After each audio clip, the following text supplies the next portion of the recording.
People like stories. So people tell stories. So what stories do you like? I don't like stories. I want to know the facts. So the fact is that your friend's daughter died and that's very sad. Right. That's our experience. Everything else is a story. Yeah? Right. So if you connect to that experience, something arises out of that because that's your feeling. Yeah? Our feelings are what connect us to the world. That's how we get information, through sensation. So if our capacity to receive sensation is clear, then the sensation we receive is clear.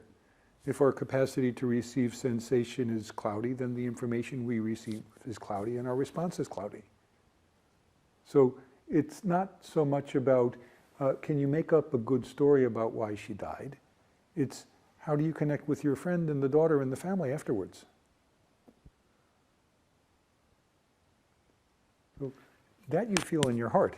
That's not based on the story that somebody tells you. But if somebody tells you a good story, or if you tell yourself a good story, maybe that helps you connect. Sometimes we tell each other stories because we're suffering and we want to make each other feel better.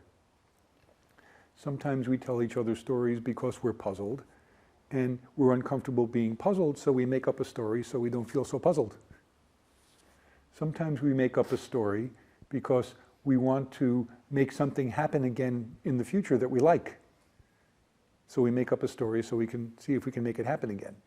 Or sometimes we make up a story because something happened that we don't like and we want to avoid it. Sometimes you make up a story because the person in front of us is suffering and they can't bear it. So we tell them a story and they say, oh, okay. And something opens up for them and they're not so encased in their suffering. So Buddhist stories are a little bit like that. That if our suffering encases us so much, this is my story. So if our suffering encases us so much that we can't see outside of it, nor can we bear it, a good story can soften that a little bit, that maybe that opens up our hearts, maybe that opens up our eyes.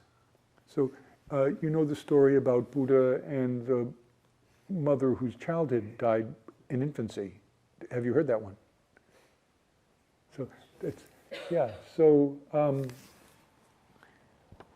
when Buddha was teaching, a woman came to him and she said, my baby has died and you have magic, so you can bring my child back to life. And he said, well, that's very difficult. But if you can find me I need a mustard seed. Yeah, right?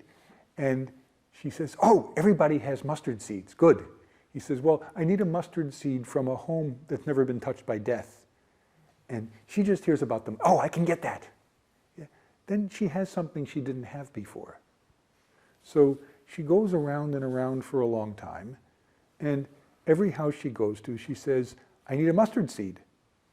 And the people in the house say, oh, we have mustard seeds.